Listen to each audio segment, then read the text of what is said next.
دین vibes, دین کی آواز۔ ہم نے اس کو معمولی بات سمجھا کہ ٹھیک ہے آج سے ہم نے سن لیا، اب ہم جھوٹ نہیں بولیں گے۔ اوہو، اتنا مشکل یہ کام دیکھا، اتنا مشکل کام دیکھا، زبان سے جھوٹ نکل جاتا، ایسے نہیں بیٹھے ہوئے جھوٹ نکلے گا۔ جب تھوڑی سی کہیں غلطی ہوئی، سستی ہوئی، کوتاہی ہوئی، شرمندگی برداشت کرنی پڑے گی، استاد ڈانٹ ٹپٹ کرے گا۔ اب ایسے موقعوں پہ خود بخود اس کو بہانے لوگ کہتے ہیں ہوتا سیدھا سیدھا جھوٹ۔ یاد رکھنا، جھوٹ جتنا تیزی سے بھاگے سچ ہمیشہ اس کو جا کے پکڑ لیتا ہے۔ سچ کے فائدوں میں سے ایک فائدہ یہ ہے کہ بندے کو یہ نہیں یاد رکھنا پڑتا کہ میں نے کیا کہا تھا۔ سچ سچ ہے۔ آپ کو نظر آئے گا کہ سچ بولنے میں نقصان ہے، مگر کبھی ایسا نہیں ہے۔ اللہ تعالیٰ سچوں سے محبت کرتے ہیں، وہ کبھی سچے انسان کو دنیا کے اندر رسوا نہیں ہونے دیتے۔ توجہ فرمائیے، عمر بن خطاب رضی اللہ عنہ کے زمانے میں ایک عیسائی بادشاہ گرفتار ہوا۔ اس نے مسلمانوں کے خلاف اتنا کچھ کیا تھا کہ اس کا وجود تو ایک لمحہ کے لیے بھی برداشت نہیں تھا۔ ہر بندہ چاہتا تھا اس کو تو قتل ہی کر دیا جائے۔ اللہ کی شان کہ وہ عمر بن خطاب رضی اللہ عنہ کے سامنے پیش کیا، ہاتھ بندے ہیں، پاؤں میں بیڑی ہیں۔ عمر بن خطاب رضی اللہ عنہ بڑے اس سے غصے تھے۔ آپ نے بھی جلاد کو حکم دیا کہ اس کا سر قلم کر دیا جائے۔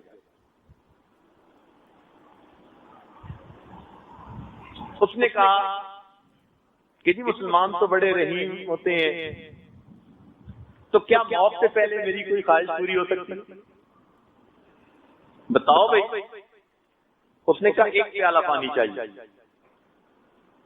عمر بن خطاب رضی اللہ عنہ نے ایک پیالہ پانی لایا، اس کو دلوا دیا۔ اب وہ پینے لگا تو رک گیا۔ کہتے جی خوف اتنے جلاد کا کہ وہ میری گردن اڑائے گا کہ مجھے ڈر ہے کہ میں جس وقت پانی پی رہا ہوں گا کہیں وہ مجھ پہ تلوار کا وار نہ کر دے، تو مجھ سے پانی نہیں پیا جائے۔ عمر بن خطاب نے فرمایا کہ تم تسلی رکھو، جب تک تم یہ پانی پی نہیں لیتے تمہیں قتل نہیں کیا جائے گا۔ جب یہ الفاظ اس نے سنے، وہ بھی بادشاہ، اس نے وہ پیالہ پانی کا زمین پہ گرا دیا۔ کہتے جناب آپ کی کمٹمنٹ کہ جب تک آپ پانی نہیں پی لیں گے آپ کو قتل نہیں کیا جائے گا۔ اب یہ پانی میں نہیں پی سکتا۔ عجیب، اتنا بڑا دشمن اسلام کا، مسلمانوں کا اتنا بڑا دشمن، اور اس نے ایسی چال چلی، ہیلا کیا کہ عمر بن خطاب بھی حیران ہے۔ اب دو سوچے تھے، یا تو اس کو کہتے کہ بھئی بکواس نہ کر، اور جلاد کو حکم دیتے نمٹا اسے، اور ایک طریقہ یہ تھا کہ جو ورڈ دے چکے تھے اس کے اوپر سٹے۔ عمر رضی اللہ عنہ نے فرمایا ہاں تم نے ٹھیک کہا، میری ورڈنگ یہی تھی کہ جب تک تم پانی نہیں پی لو گے تمہیں نہیں مارا جائے گا۔ تو اب میں تمہارے اس جلاد کو قتل کرنے کا حکم نہیں دیتا۔ اب جب آپ نے فرمایا کہ تجھے قتل کرنے کا حکم میں نہیں دیتا تو لوگ حیران کہ اتنا بڑا دشمن اگر اس کو نہ مارا گیا تو یہ تو پتہ نہیں اور اسلام کے خلاف کیا کیا فیصلے کرے گا۔ عمر نے کہا ٹھیک ہے تجھے میرے ہاتھ میں۔ جب اس نے یہ بات سنی کہنے لگا کہ آپ نے ثابت کر دیا کہ مسلمان ہر حال میں سچا ہوتا ہے۔ میں آپ کے اس عمل سے اتنا متاثر ہوا کہ کلمہ پڑھ کر مسلمان ہونے کا اعلان۔ چند لمحے پہلے جن کے دل غمزدہ تھے کہ کیا بنے گا، سچ جیت گیا، وہ اسلام کا سپاہی بنا، اتنا سمجھدار بندہ تھا، کتابوں میں لکھا ہے کہ عمر ابن خطاب نانو اس سے امور خلافت میں مشورے کیا کرتے۔ مفتی لطف اللہ پارنپوری رحمۃ اللہ علیہ گھر کی عورتوں کے ساتھ شادی میں کہیں شرکت کے لیے جا رہے ہیں، رستے میں ایک جگہ ڈاکوؤں نے گھیر لیا۔ حضرت پہچان گئے کہ یہ مال سمیٹیں گے۔ حضرت نے کہا دیکھو بھائی پردے دار عورتیں ہیں، تمہیں مال چاہیے، ان کی عزت خراب نہ کرو، ان کو بے پردہ نہ کرو، ہمارے پاس جو کچھ زیور ہے ہم سب تمہیں خود دے دیں۔ نیک لوگوں کی نظر میں عزت قیمتی ہوتی ہے، مال کی کیا حیثیت؟ انہوں نے کہا ٹھیک، آپ نے عورتوں سے کہا کہ جو زیور ہے سب اتار کے دے دیں۔ عورتوں نے سب اپنے زیورات اتار کے ایک رومال میں باندھ کے اس کو دے دیں، بھائی یہ لے جاؤ، عورتوں کے قریب نہ جاؤ۔ انہوں نے کہا ہمارا کام آسانی سے ہو گیا۔ وہ گٹھڑی زیورات کی لے کر چل پڑے اور حضرت نے گاڑی چلانے والے کو حکم دیا بھائی چلو۔ تھوڑی دور آگے گئے تو ایک عورت کی نظر پڑی کہ ایک چھوٹی سی بچی کی چھوٹی انگلی میں چھوٹی سی انگوٹھی تھی۔ تو اس نے حضرت سے پوچھا کہ حضرت آپ نے کہا تھا کہ ہم سارا زیور تمہیں دے دیتے ہیں اور اس بچی کی چھوٹی انگلی میں یہ چھوٹی سی انگوٹھی ہے۔ حضرت نے فرمایا ہاں روک۔ گاڑی رکوائی، بچی کی انگوٹھی اتروائی اور حضرت ڈاکوؤں کے پیچھے چلے۔ ڈاکوؤں نے دیکھا کہ وہ بندہ ہمارے پیچھے آ رہا ہے، کہنے لگے کوئی بات نہیں، ہم زیادہ ہیں، ہم نمٹ لیں گے۔ کیسے آئے؟ بھائی معاف کر دینا، مجھ سے غلطی ہوئی، ایک بچی کی انگلی میں چھوٹی سی انگوٹھی تھی، نظر ہی نہیں آئی اس وقت، میرے قول تھا کہ ہم سب دے دیں گے، تو بھائی یہ بھی آپ لوگ لے لیجیے۔ حضرت کی بات کا ایسا اثر ہوا، سب ڈاکوؤں نے توبہ کی اور حضرت کے ہاتھ پر بیعت۔ جھوٹ جتنا تیز بھاگے سچ ہمیشہ اسے پکڑ لیا۔ میرے دوستو سچ کو آزما کے دیکھتے، یہ سب صالحین کے لیے بھی ایک نصیحت۔ اپنی زندگی میں سچ کو آزما کے دیکھیں ذرا، اتنے مزے کی زندگی ہو جائے گی نا کہ آپ کو اس دنیا میں اللہ رب العزت جیسے جنت کا سکون ملتا ہے آپ کو وہ سکون۔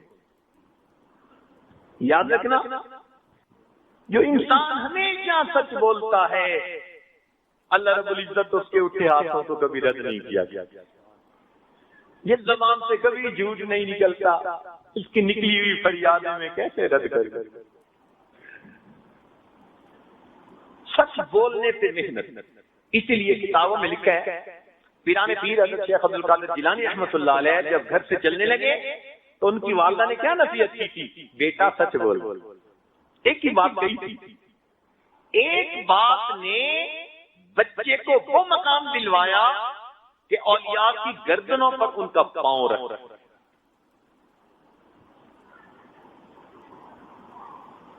اس کو زندگی میں آزمائیے، عہد کر لیجیے، آج کے بعد جھوٹ نہیں بولنا، رانگ سٹیٹمنٹ نہیں دینی۔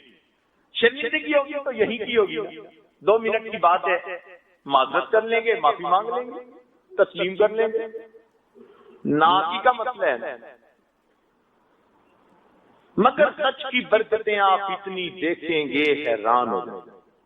تو بچے کو بتائیں کہ اس پہ کوئی کمپرومائز نہیں، ہم جھوٹ نہیں برداشت کر سکتے۔ آپ ہزاروں روپے کی چیز ضائع کر دیں گے، برداشت کریں گے۔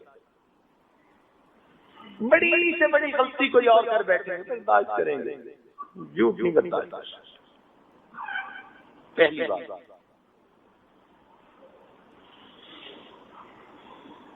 بلکہ الہی کاندلی رحمۃ اللہ علیہ کا واقعہ مشہور ہے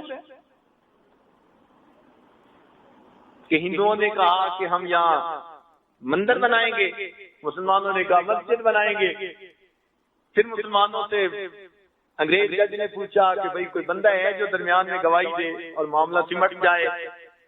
تو شاہ عبد العزیز رحمۃ اللہ علیہ کے شاگردوں میں ایک بزرگ تھے، مفتی رائی بخشاندری رحمۃ اللہ، ان کا نام لیا گیا، انہوں نے سچ کہہ دیا کہ ہندوؤں کی ہے کہ مندر بنا سکتے ہیں کہ جب ان کی زمین ہے تو جو چاہیں بنائیں۔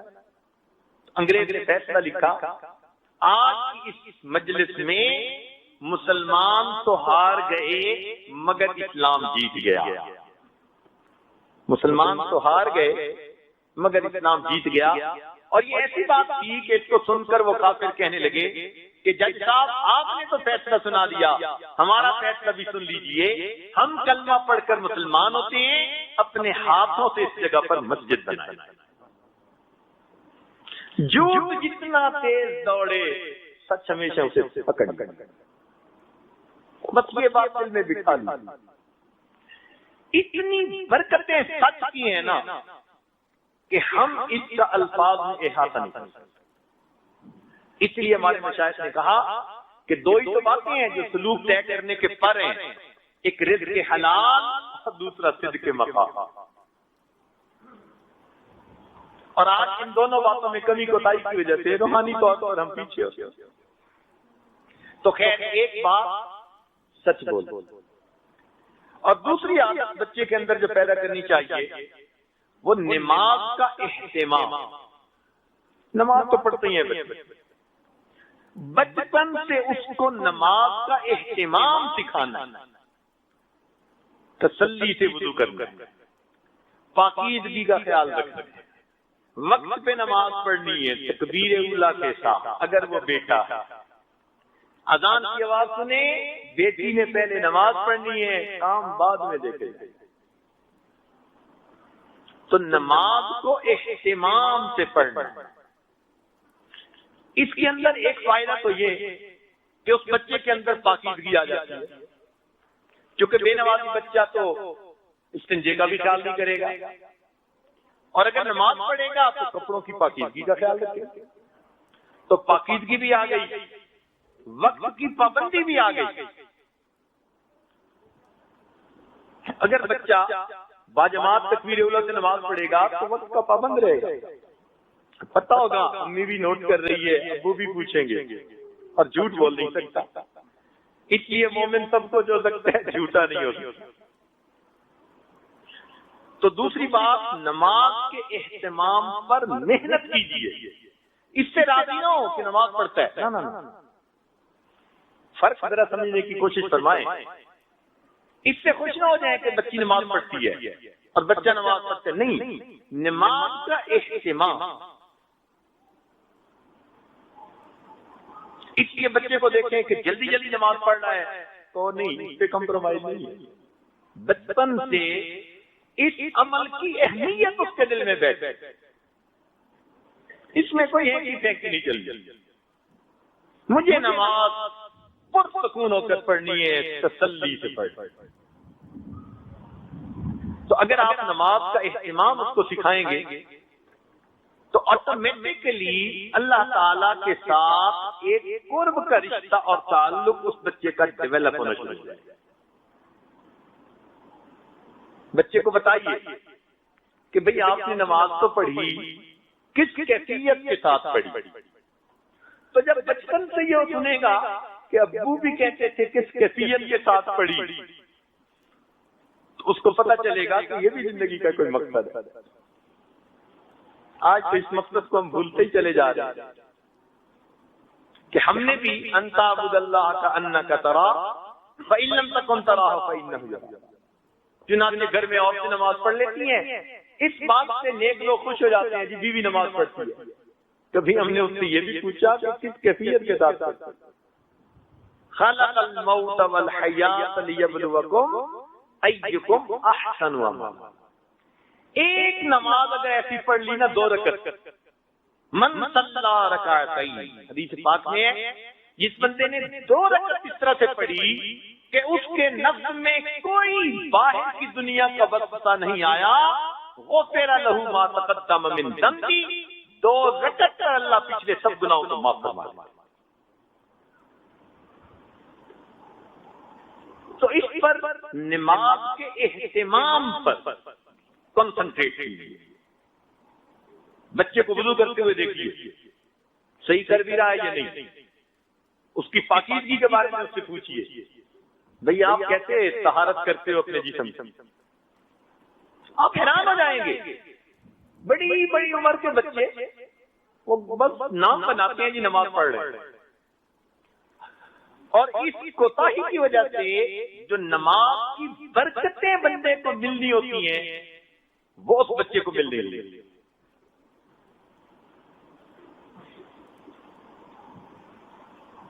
تو نماز کا اہتمام، اس پہ زور دیجیے. استاد کلاس میں بھی بچوں کو یہ سمجھائیں، ان کو حدیث سنائیں، ان کو بتائیں کہ نماز صرف ظاہر داری ہی نہیں کرنی، نماز جما کے پڑھنا، پرسکون ہو کے پڑھنا، دنیا کے خیالات سے خالی ہو کر پڑھنا. خود بھی محنت کریں، اپنے بچوں کو بھی محنت کرو. یہی تو محنت کا میدان ہے مومن کے لیے. جتنا آپ بچے کو نماز کی اہمیت پر ابھاریں گے، ایکسائٹ کریں گے، بتائیں گے، اتنا ہی اس کی زندگی میں اللہ تعالیٰ کی طرف سے برکت ہے. احادیث میں جتنے فائدے نماز کے بتائے گئے کسی اور عمل کے نہیں بتائے گئے. اللہ تعالیٰ کام کے ذمہ دار ہوتے ہیں، اللہ تعالیٰ اس کو سرخرو کرتے ہیں، برکتیں دیتے ہیں، رزق میں برکت، اتنے فائدے کہ کوئی حد نہیں. اچھا، بچے کو جب آپ دیکھیں کہ ذرا اچھی نماز پڑھ رہا ہے تو اس کو انعام دیا گیا. بیوی کو کبھی مصلی پہ بیٹھے دیکھیں تو بھولے سے تعریف کر دیا گیا. کیونکہ ہمارے نوجوان بیویوں کی تعریف نہیں کرتے. نیک بیوی ہوگی، پاک دامن ہے، وفادار ہے، نیکوکار ہے، ان کی زبان گنگ ہوتی. دیکھو بھائی، یہ جو ہوتا ہے نا انکریجمنٹ، یہ فطرت ہے بندے کی. آپ اندازہ لگائیے کہ مچھلی کو جب سکھایا جاتا ہے تو اس کو کہتے ہیں کہ تم چھلانگ لگاؤ، تو مچھلی چھلانگ لگاتی ہے، تو اس کے منہ میں پھر چھوٹی مچھلی ڈالتی ہے. ایک جگہ ہمیں ایکویریم میں وہ مچھلیوں کے کرتب دیکھنے کا موقع ملا، تو ٹرینر سے پھر بعد میں ایک کویسچن آنسر ہوئے. تو ہم نے یہ کویسچن پوچھا کہ بھئی تم نے یہ فٹ بال لٹکایا ہوا تھا 33 فٹ اونچا، اور مچھلی کو تم نے آواز دی، وہ اس کونے سے آئی اور بالکل اس کے نیچے آ کے اس طرح سے نکلی کہ 33 فٹ اوپر جا کر اس نے بال کو کک لگائی. یا اللہ، اس جانور کو کیسے ٹرین کیا؟ ہم تو بندوں کو اور انسانوں کو ٹرین نہیں کر پاتے. تو جب ان سے ڈسکس کیا نا تو انہوں نے یہ بات کہی، انہوں نے کہا جی کہ فطرت ہے ہر چیز کی کہ وہ انسینٹیو چاہتا ہے، انکریجمنٹ. ہم نے جب اس مچھلی کو شروع کیا تو یہ نہیں سنتی تھی بات، لیکن جب اس نے ایک دفعہ ایسا کیا ہم نے اس کے منہ میں مچھلی ڈالی، پھر دوبارہ کیا مچھلی ڈالی. ہر دفعہ اب یہ انسینٹیو ہم نے دینا شروع کر دیا تو مچھلی کو بھی پتا چل گیا ایسا کرنے سے مجھے انسینٹیو ملے. اس نے کرنا شروع کر دیا. اب بتائیے کہ جانوروں کو انسینٹیو دے کے اگر وہ ایسے کام کروا لیتے ہیں، کیا ہم انسان کے بچوں سے نہیں کروا؟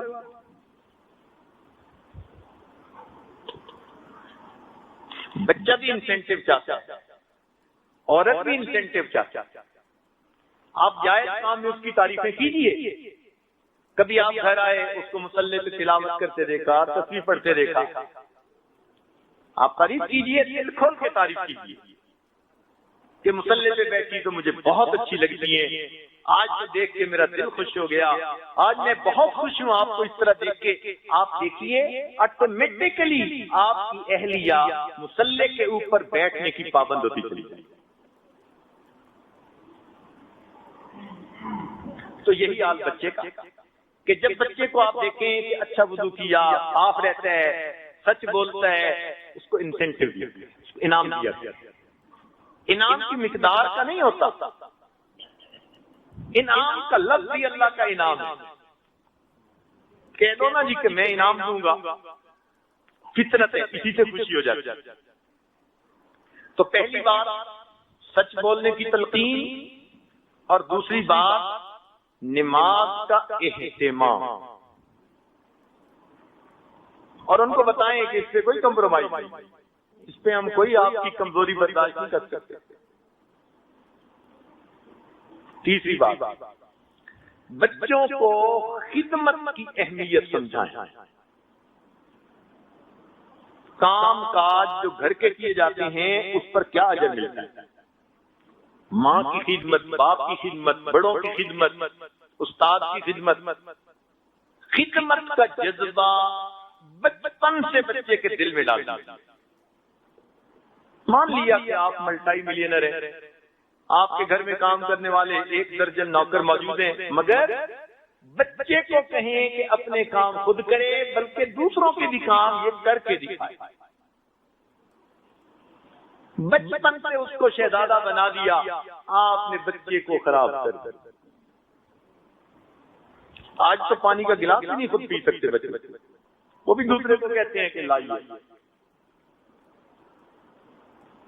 اس خدمت کے جذبہ نہ ہونے کی وجہ سے پھر بچے بہت بڑی نعمت سے محروم ہو جاتے ہیں، طبیعت میں سستی کاہلی آ جاتی ہے۔ یہی نہیں کہ پھر یہ دوسروں کی خدمت نہیں کرتے، ان کو کام کاج بھی پھر بوجھ نظر آتا۔ اس لیے آج شکایت ہے اکثر ماں باپ کی طرف سے، بچے کام میں دلچسپی نہیں لیتے۔ بھئی آپ نے بچپن میں کون سی خدمت سکھائی ہے اس کو؟ بچپن میں خدمت سکھاتے، آج بچوں کے آزار ریفلیکٹڈ کے اندر نرمی ہوتی اور بچے خود بخود دوڑ بھاگ کے اپنا کام کر رہے ہیں۔ عبادت سے جنت ملتی ہے اور خدمت سے خدا۔ کیا پتا یہ بچہ کبھی کس اللہ والے کی خدمت کرے اور اس کی اس کو دعا لے۔ سلطان محمود غزنوی کا والد ایک سپاہی تھا، ایک عالم باللہ تھے، اللہ والے تھے۔ اس کو اس نے گھر پہ ٹھہرایا اور 3 دن اس کی خدمت کی، تو انہوں نے جاتے ہوئے اس کو دعا دے دی، اللہ نے سپاہی سے اس کو فوج کا جنرل بنا اور بیٹا وقت کا بادشاہ بنا۔ اس کو بتائیے کہ معذوروں کی خدمت کی جاتی ہے، بوڑھوں کی خدمت کی جاتی ہے، تو اس کے دل میں رحم کا مادہ پیدا ہوگا، احساس ہمدردی ہوگا۔ اس ایک لفظ خدمت کی وجہ سے اس بچے کے اندر اچھے اخلاق آتے چلے جائیں گے۔ جب دوسروں کی بات سنے گا جو بڑے ہیں تو پھر ماں باپ کی کیوں نہیں سنے گا؟ آج اس کو خدمت بتائی نہیں، وہ ماں باپ کی بھی نہیں کرتے۔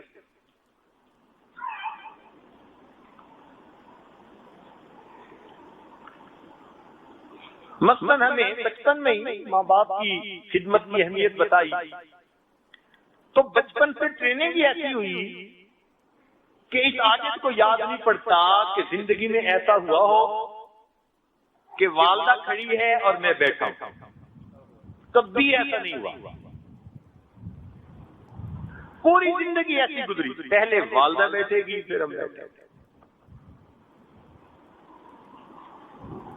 ٹریننگ ایسی تھی، والدہ چارپائی پر بیٹھتی تھی، ہم اس کے قدموں میں بیٹھتے، وہ پکڑ کے بٹھاتی تھی کہ بیٹا ادھر آؤ، تب چارپائی پر بیٹھتے تھے، ورنہ قدموں میں۔ ہمارے بچے چھوٹے تھے، وہ دیکھتے تھے کہ ابو اس طرح جا کر اپنی امی کے قدموں میں بیٹھتے، ہمیں ان کو کچھ کہنا ہی نہیں پڑا۔ انہوں نے زندگی کے ان اعمال سے ان اخلاق کو خود سیکھا۔ یہ خدمت سکھانی پڑتی ہے، اور اس خدمت سے پھر والدین کی کیا دعائیں ملی، ہم ان کو الفاظ میں بیان نہیں کرتے۔ ماں باپ بوڑھے بھی ہوں، ان کی زبان سے نکلے ہوئے کچھ الفاظ ایسے اوقات ہوتے ہیں اللہ کے ہاں قبول ہو جاتے ہیں۔ تو خدمت کا جذبہ، یہ تیسرا لفظ، ان کو بیٹھ کے واقعات سنائیں کہ خدمت اس طرح کی جاتی ہے، اس طرح فلانے کی، اس طرح یہ ہوا، تاکہ بچوں کے اندر ایک شوق.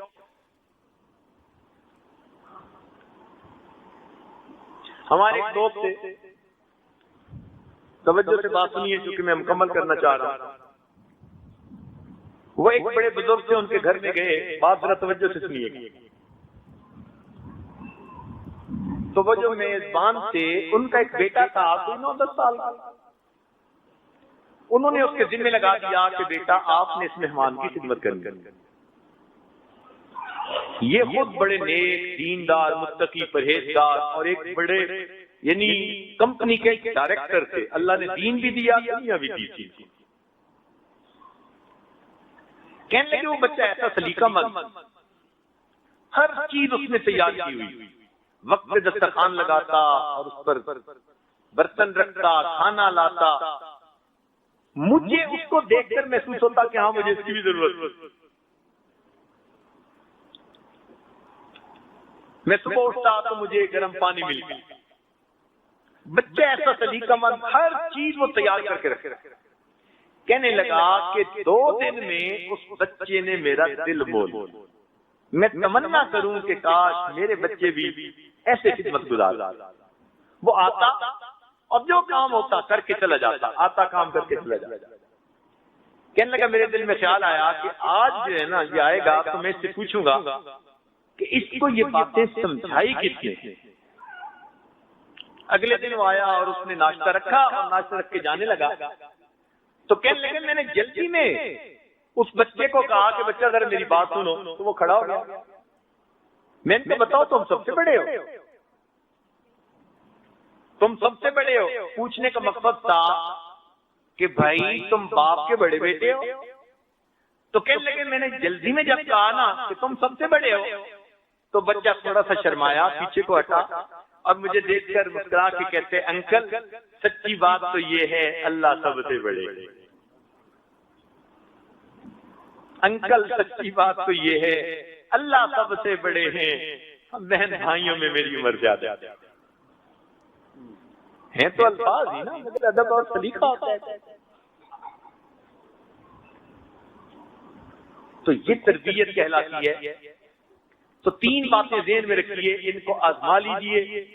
ہمیشہ آپ اس کا اتنا فائدہ دیکھیں گے کہ آپ کہیں گے کہ ہمیں کسی درویش نے کوئی 3 ہیرے اور موتی تحفے میں دے دیے. 100 سبق پڑھنے کی بجائے یہ 3 باتوں کا سبق پڑھ لیجیے. انشاءاللہ بچے کی تربیت ایسی ہوگی، آپ کا دل خوش ہوگا بچے کو دیکھ کے، آپ کی آنکھیں ٹھنڈی ہوں گی. آپ کہیں گے ربنا ھب لنا من ازواجنا وذریاتنا قرۃ اعین. اللہ تعالیٰ جزائے خیر عطا فرمائے ان بچوں کو جنہوں نے محنت کی اور انعامات حاصل کیے. بہت خوشی ہوئی ان بچوں کے نام سن کر کہ جو پابندی سے کلاس میں آتے رہے. انعام لینے سے بھی زیادہ خوشی ان کی دی ہوئی. انعام تو کسی نے لینا ہی ہوتا ہے، انعام لینے کا اتنی خوشی ہوئی کہ پابندی سے اتنے بچے اور بچیاں وہ کلاس میں آتے. یہ بڑی اچیومنٹ ہے. اللہ تعالیٰ اس ادارے کو دن دگنی رات چوگنی ترقی نصیب فرمائے. اور جن اساتذہ نے یا معلمات نے محنتیں کی، اللہ تعالیٰ ان کو بھی اپنے مقبول بندوں اور بندیوں میں شامل فرمائے. جس ادارے کے معاونین ہیں اللہ تعالیٰ ان کو بھی اپنے مقربین میں شامل فرمائے، اور ہم حاضرین کو بھی اللہ ان کی برکتوں سے محروم نہ فرمائے. وآخر دعوانا الحمدللہ. سبحان ربی العلی الوہاب. اللہم صلی علی سیدنا محمد وعلی آل سیدنا محمد. ربنا ظلمنا انفسنا وان لم تغفر لنا وترحمنا لنكونن من الخاسرین. اے مالک ہم آپ کے عاجز مسکین بندے ہیں، ہمارے گناہوں کو معاف فرما، ہماری خطاؤں سے درگزر فرما. اے اللہ جتنے بچے بچیاں ہیں یہاں موجود سب کو اپنے نیک بندوں بندیوں میں شامل فرما، سب کے سینوں کو علم کے نور سے منور فرما. اے اللہ ان سب کو اپنی رحمتوں سے خصوصی حصہ نصیب فرما. میرے مولا ان کے ماں باپ کے دلوں کو ان کی طرف سے خوش فرما، اے اللہ ان بچوں کو آنے والے وقت کی اے اللہ بڑی کامل ہستیاں بننے کی توفیق عطا فرما، ان کو دین اور دنیا کی سعادت نصیب فرما، ان کو ہر مصیبت سے محفوظ فرما، ہر دکھ سے محفوظ فرما، برا چاہنے والوں کی برائی سے فرما محفوظ فرما، دوستوں کی دوستی کے رنگ میں دشمنی کرنے والوں سے محفوظ فرما، اے اللہ ان کو بری صحبت سے محفوظ فرما، میرے مولا ہماری ان دعاؤں کو اپنی رحمت سے قبول فرما، اے اللہ جو نیک تمنائیں بچوں کے دل میں ہیں، ماں باپ کے دل میں ہیں، اساتذہ کے دل میں ہیں، سب نیک تمناؤں کو پورا فرما، جو مانگا وہ بھی عطا فرما، جو مانگنا چاہیے تھا نہیں مانگ سکے وہ بھی عطا فرما، ربنا تقبل منا انک انت السمیع العلیم تب علینا انک انت التواب الرحیم، صلی اللہ تعالی علی حبیبہ سیدنا محمد و آلہ و اصحابہ اجمعین برحمتک یا ارحم الراحمین۔